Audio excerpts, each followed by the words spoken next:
beloved, Boss Mike, Cervera. Ang chismis naman ni Buday magjowa daw si Pangulo at saka si Attorney Claire Castro. Yung ba'y may tamang pag-iisip, mga kababayan ko? Oh, eto, pinagtatawanan ngayon ng mga netizen. Oh, pasok! Napanood nyo yung sinabi ni Inday Lustay, Inday Sara ng mga DDS? May relasyon daw ang Pangulo at si Claire Castro. At may anak pa. Naku po, gumawa na naman ng marete si Inday. Kita nyo, totoo yan May video ho yan. Hanapin natin May video ho yan na sinasabi ni Buday na ito daw si Pangulong Bongbong Marcos at si Attorney Claire Castro ay may relasyon at meron pa raw anak. Grabe mga kababayan, iba talaga, di ba? Iba yung pag-iisip ni Buday. Kung ano-ano pumapasok sa isip niyan. Malamang ho mga kababayan baka ho may bumubulong. May bumubulong ho kay Buday na hindi ho natin nakikita. Ano tawag doon mga kababayan? Sa mga taong may bumubulong sa kanila na sila lang ang nakakarinig at sila lang ang nakakakita. Kaya wag na ho kayong magtaka kung minsan sinasaktan niya yung sarili niya. Di ba mga kababayan ko? Minsan. Ay madalas nga ho mga kababayan Nung nakaraan may benda sa kamay. Nung sumunod may laslas sa leeg. Ganun ho yung may mga may saltik. Pakinggan ninyo, itong totoo ito meron pong pahayag itong si Buday patungkol ho rito sa chismis na to. Si Sara Duterte ho panay ang pachismis. Guys, napanood nyo yung sinabi ni Inday Lustay, Inday Sara ng mga DDS? May relasyon daw ang Pangulo at si Claire Castro. At may anak pa. Naku po, gumawa na naman ng marete si Inday. Hala, no? Nung nakaraan, magpinsan daw si Claire Castro at si Franz Castro. Ngayon, ala ka, Inday, ano na nangyari sa'yo? Diyos mio, sabagay. Ang sabi mo nga, gagawin mong lahat, masira lang si PBBM. Ayun Hindi. Baliw talaga si Buday. Di ba? Sobra ang kabaliwan ni Buday, mga kababayan Kaya nga minamalas siya mga yan. Tingnan nyo, ito mga kababayan ko. Ito. Dahil nga dyan, mga kababayan, sa walang saysay, walang kwenta na mga pinagsasabi ni Buday, abay, may kumuha na ho para sa kanya para magkaroon siya ng tagapagsalita. Kasi tuwing nagsasalita ho si Buday, mali-mali, napapasama. Kaya ngayon mga kababayan, kung ang Malacanang may Attorney Claire, meron naman ngayon, eto naman, sino ba tong abogado na to? Pasok! Ang kampo ni PBBM at VP Sara. Eto si Castelo. Etong si Castelo, kita nyo. Paano to? Paling din ang mukha nito. Mga kababayan ko, paling din ang mukha nito. Diba yung mga DDS, pag paling daw ang mukha, mayroong ginagawang kinakarir na bisyo. Eto mga kababayan, kita nyo naman sa litrato. Paling ang mukha. So ngayon, ibig sabihin ba ako'y magtatanong lang? Attorney, magtatanong lang din ako. Kasi yung mga kampo ng iyong pinapanigan o nire-representa, sabi nila, paling daw ang mukha ni PBBM. Ikaw, paling din ang mukha mo. So, ibig sabihin ba, adik ka rin? Ganon? Mga kababayan, ganun ba yun? Tuloy, eto na. Pakinggan ninyo. Parehas palaban ang kampo ni PBBM at VP Sara, pero sa gitna ng bangayan, bukas pa rin daw ang pintuan ng Pangulo para sa kanyang bise. Narito ang agenda report. Kita nyo yung bait ni Pangulo, no? Kahit na tinatarantado, kahit binababoy na si Pangulong Bongbong, ayun, bukas pa rin siya sa mga taong tulad ng baliw na si Buday. Porty Ivy Reyes. Tandaan po natin, mismo si Vice Presidente ang nagsabing siya daw po ay mayroong formula or alam para maipababa ang presyo ng bigas. Pero ayaw niya pong i-share sa gobyerno at sa administrasyon dahil ayaw niya tulungan ang Pangulo. Kaya nga, di ba? Galing mismo kay Buday yan. Nagdunong-dunungan mga kababayan eh. Nagtalitalinuhan mga kababayan yung Buday na napakanuknukan ng tanga. Magaling lang at matalino sa pagnanakaw niya. Sabi niya, alam ko kung paano etong gagawin para mapababa ang presyo ng bigas. Mga kababayan Pero hindi daw niya sasabihin. Inang kagagahan yan. Yung mga DDS naman, paniwalang-paniwala dyan. Oo, Catherine Galpo, kita mo naman, iba na naman ang aura ko. Tapos sabihin mo, replay na naman to. Mamayang gabi pa to. Eto na. Tila puksaan ng mga spokesperson ang Yan. sagutan ng Office of the President Yan. at Office of the Vice President. Pagandahan na lang. Puksaan daw, mga kababayan. Puksaan ng mga tagapagsalita. Biruin ninyo, bigla-bigla. Nagkaroon ng tagapagsalita. Etong si Buday. Samantalang ngayon lang ako nakakita, mga kababayan, ng Vice Presidente na meron ng tagapagsalita. Si Lenny naman nun, wala. Depende na lang nung kampanya, meron. Pero nung kasalukuyang naglilingkod bilang Vice Presidente, mga kababayan, wala naman po akong nabalitaan. Ngayon lang ho ako nakarinig ng ganito na meron ng tagapagsalita si Buday nyo. Una, mga kababayan, kailangan naman talaga. Bakit ho? Si Buday, kapag ka umatake, kapag ka nagsalita, puro palpak yung pinagngangawa. Kaya lalo siyang napapahamak sa kanyang mga sinasabi. Kaya kailangan, para masala natin yung mga gusto mong sabihin, kumuha tayo ng tulad ni Attorney Claire. Sa totoo lang, kung wala lang si Attorney Claire, sa Malacanang, malamang si Attorney Claire ang kinuha ng mga yun Sa totoo lang tuloy. Keeping her out of the loop or not being able to provide funds for her projects and programs, not being able to support the Vice President is a great disservice to the country. Kahit nga may pondo, ikaw naman attorney. Kahit naman may pondo, si Buday, si VP Sara nyo, wala naman nagagawang proyekto. Di po ba? Wala namang nagagawang proyekto. Di ba? Spokes ni Lenny ay si Attorney Barry noong kampanyahan, Bentong. Pero nung panahon, wala naman Di ba? Wala. Eto na. Ayon sa Malacanang, walang pumipigil kay VP Sara. Teka muna, puputulin ko muna. Kasi nanonood yung ating mga kaibigan diyan sa, sa may Bulacan. Kay Sir Alex Yusenko. Boss, Sir Alex! Ayan na, si IU. Watching you from, IU Salon. Yan. Kasama si Boss Noel. Manlilibre bukas yan ng dinner. Galing pa ho sa London, yung mga yan.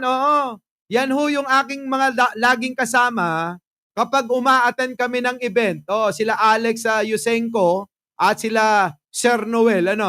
Yan ho yung lagi kong kasama diyan sa London, sa UK, sa lugar ng mga British.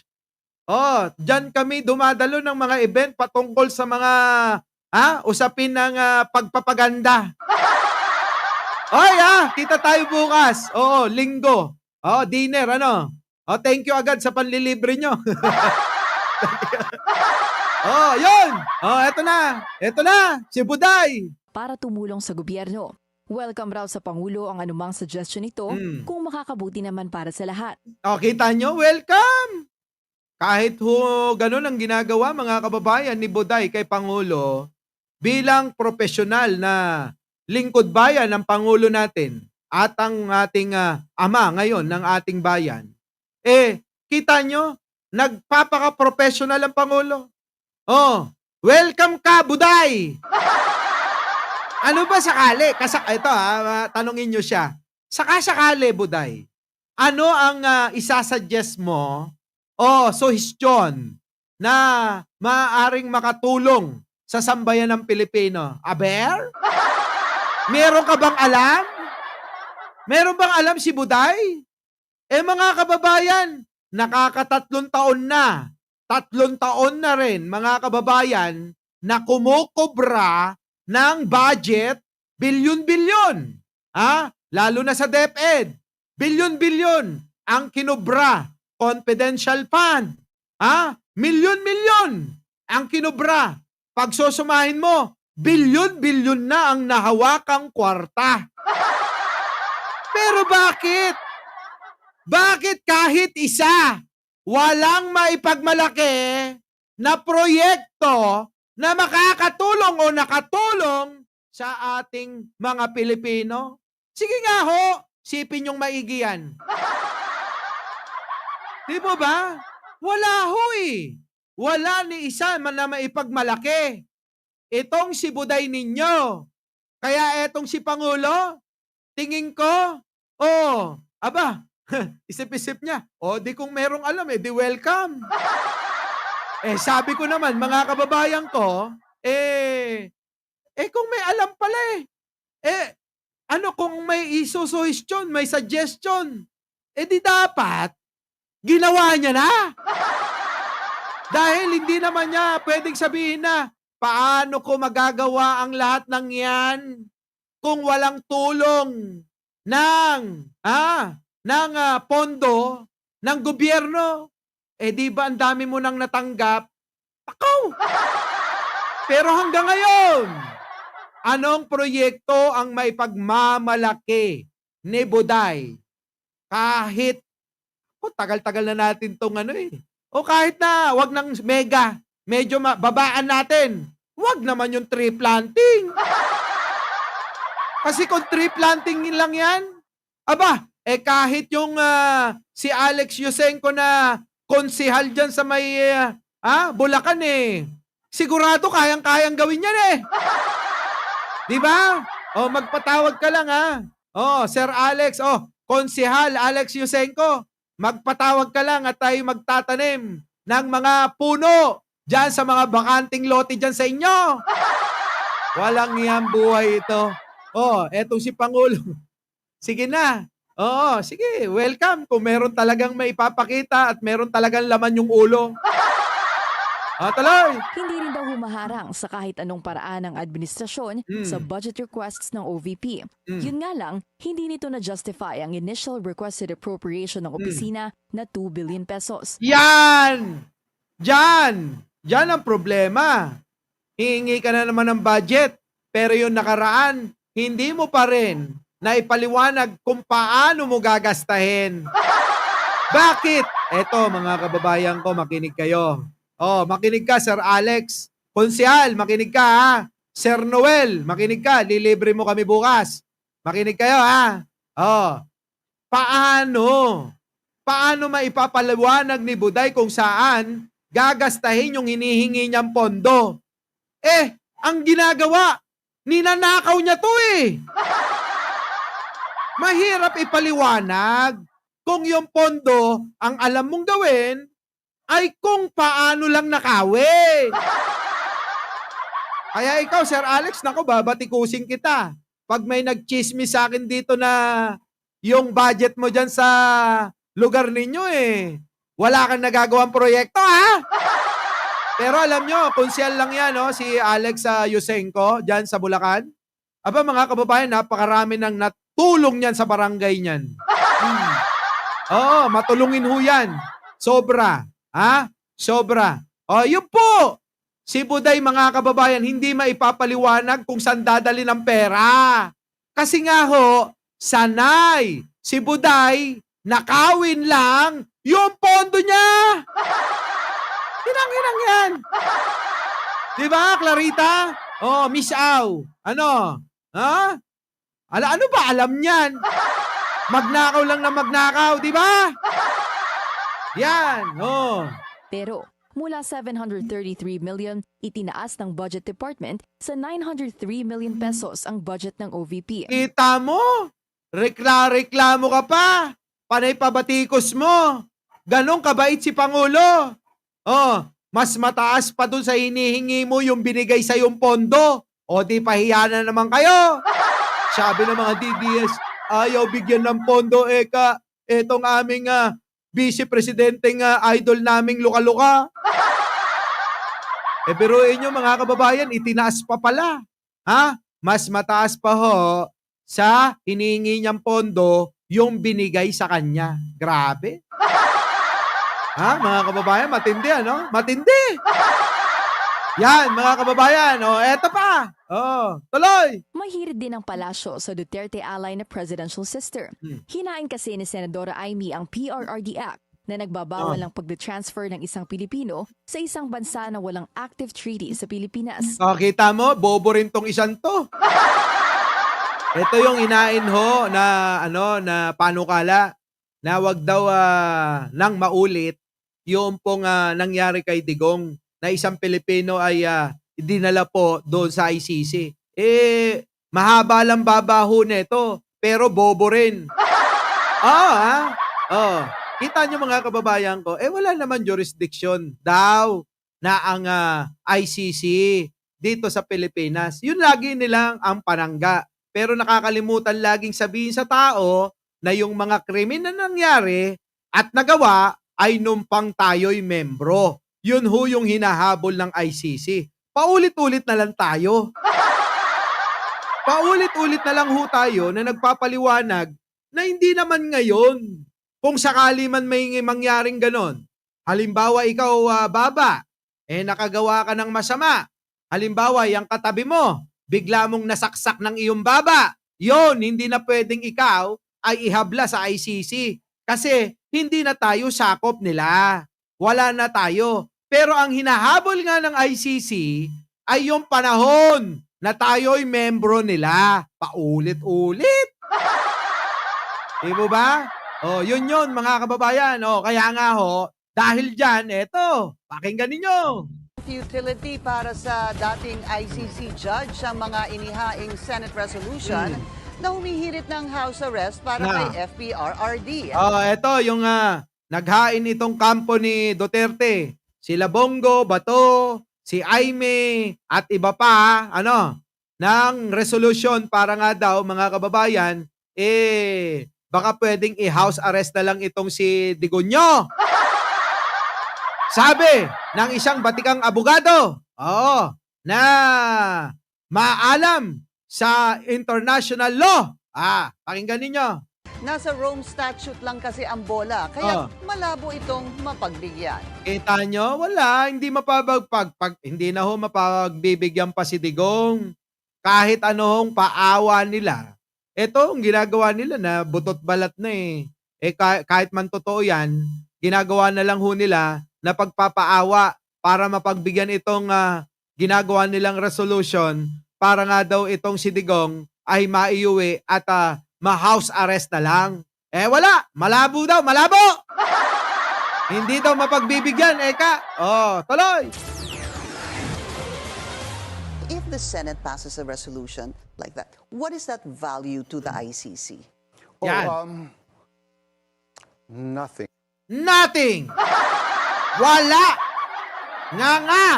Kahit na ano pang ipasa nyong resolution, kahit sabihin nyo nang itali nyo yung ulo ni Digong sa pintuan na lang ng ICC para kahit papano makita ng mga aso na mga taga-sunod nito, malabo. Ano, mga kababayan ko? Siguro kahit na hilingin nila o ganito na lang, pasa tayo ng resolution na yung po bang itali na lang yung ulo ni Digong na parang aso at itali doon sa pintuan ng ICC, ay para naman, mapagbigyan yung mga tatangat-tanga, mangmang na nandiyan dyan, na nananatili pa rin sa kagubatan, para masiyahan sila. Baka pwede. Yun na lang gawin ninyo. Yun. Gawin ninyo. Baka sakali. Maniwala kayo sa suhestyon ko. Baka sakali lang naman, Baka sakali. Mapagbigyan Itali. Arnold Lopez. Baka para at least naman nakikita nila. Itali yung ulo ni Digong. Tapos, yung tali, naka-angkla doon sa pintuan ng ICC. Para nakikita nila, ayun, ayan na ho ang itsura. Mag-vlog kayo, mga inang-ina nyo. Eto na ho ang itsura ni Digong. Yan po siya, nandyan ho sa pintuan. Ayan ho ang itsura, nakatali ho. At least ngayon ay hindi ho nakakulong. Nakatali na ho siya. Magpasalamat po tayo kay Bato at kay Bongo at kay Aimee. Diba? Masyadong harsh yata yung kapag ka sa ulo, Ay, sa leeg, Siguro, mga kababayan, siguro, gawin natin, ipako na lang natin, habang nakapako doon sa harap ng ICC, si Digong, Pwede? So, yun, mga kababayan, hanggang dito na lang at talaga naman, marami pa tayong gagawin. Nakaayos na nga ako kasi may mga lalakarin. Muli, mga kababayan, hanggang dito na lang. Ako po ang inyong lingkod, Mike Cervera po, lagi nagsasabing, mahalin natin ang ating kapwa, pagdasal po natin lagi ang ating bansa. Magandang umaga, magandang hapon at magandang gabi. Sa amandako ng mundo, naroon kayo syempre, magandang buhay na rin para sa ating lahat. Maraming salamat po. Our beloved Boss Mike Cervera.